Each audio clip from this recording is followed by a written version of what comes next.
वट सावित्री व्रत की कथा। पौराणिक कथा के अनुसार भद्र देश के एक राजा थे जिनका नाम अश्वपति था।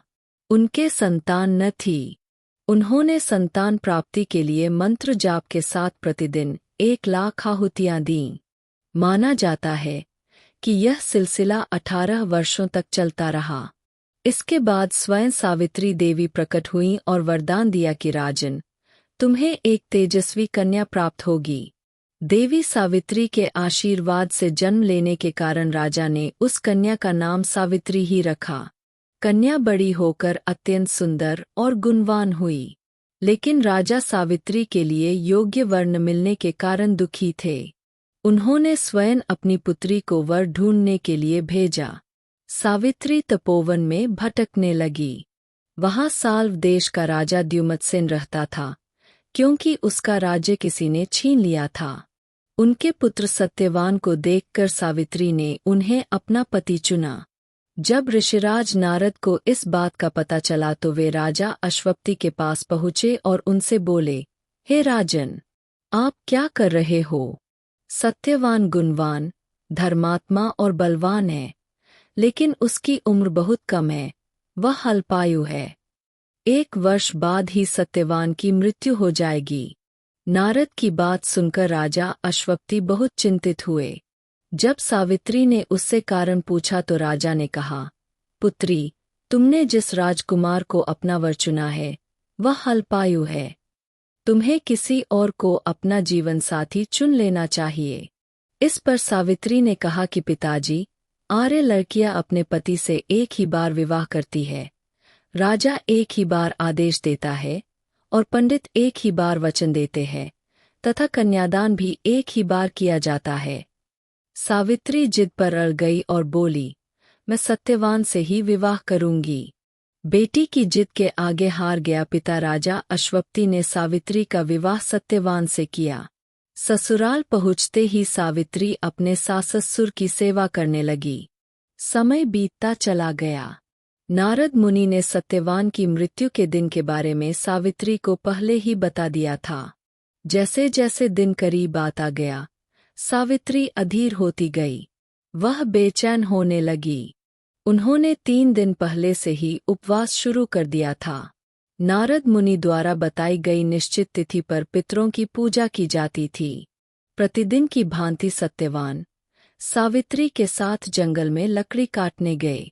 जंगल में पहुंचकर सत्यवान लकड़ी काटने के लिए एक पेड़ पर चढ़ गया। तभी उनके सिर में तेज दर्द होने लगा। सत्यवान दर्द से व्याकुल होकर पेड़ से नीचे उतर गए। सावित्री को अपना भविष्य समझ आ गया। सावित्री ने सत्यवान का सिर अपनी गोद में रख लिया और उसे सहलाने लगी। तभी वहां यमराज आते दिखे। यमराज सत्यवान को अपने साथ ले जाने लगे। सावित्री भी उसके पीछे पीछे चल दी। यमराज ने सावित्री को समझाने की बहुत कोशिश की कि यह विधि का विधान है और इसे बदला नहीं जा सकता, लेकिन सावित्री इसे मानने को तैयार नहीं हुई। यमराज ने सावित्री की निष्ठा और पतिपरायणता को देखकर सावित्री से कहा कि हे देवी, तुम धन्य हो, मुझसे कोई वरदान मांगो। पहले वरदान के रूप में सावित्री ने कहा कि मेरे सास ससुर वनवासी और अंधे हैं, आप उन्हें दिव्य ज्योति प्रदान करें। यमराज ने कहा कि ऐसा ही होगा, अब वापस जाओ, लेकिन सावित्री अपने पति सत्यवान का पीछा करती रही। यमराज ने कहा, देवी आप वापस जाइए। सावित्री ने कहा, भगवान, मुझे अपने पति के पीछे चलने में कोई परेशानी नहीं है। अपने पति का अनुसरण करना मेरा कर्तव्य है। यह सुनकर उसने फिर उससे दूसरा वर मांगने को कहा। दूसरे वरदान के रूप में सावित्री ने कहा कि हमारे ससुर का राज्य छिन गया है, उसे पुनः प्राप्त कर लो। यमराज ने भी सावित्री को यह वरदान दिया और कहा कि अब तुम लौट जाओ, लेकिन सावित्री आगे पीछे होती रही। यमराज ने सावित्री से तीसरा वरदान मांगने को कहा। तीसरे वरदान के रूप में सावित्री ने 100 संतान और सौभाग्य का वरदान मांगा। यमराज ने भी सावित्री को यह वरदान दिया। सावित्री ने यमराज से कहा कि प्रभु, मैं एक पतिव्रता पत्नी हूँ और आपने मुझे पुत्र होने का आशीर्वाद दिया है। यह सुनकर यमराज को सत्यवान के प्राण बख्शने पड़े। यमराज अंतर्धान हो गए और सावित्री उसी वटवृक्ष के पास आई जहाँ उसके पति का शव पड़ा था। सत्यवान के प्राण लौट आए। दोनों खुशी खुशी अपने राज्य की ओर चल दिए। जब दोनों घर पहुँचे तो देखा कि माता पिता को दिव्य ज्योति प्राप्त हो गई है। इस प्रकार सावित्री सत्यवान सदैव राज्य का सुख भोगते रहे। जय हो।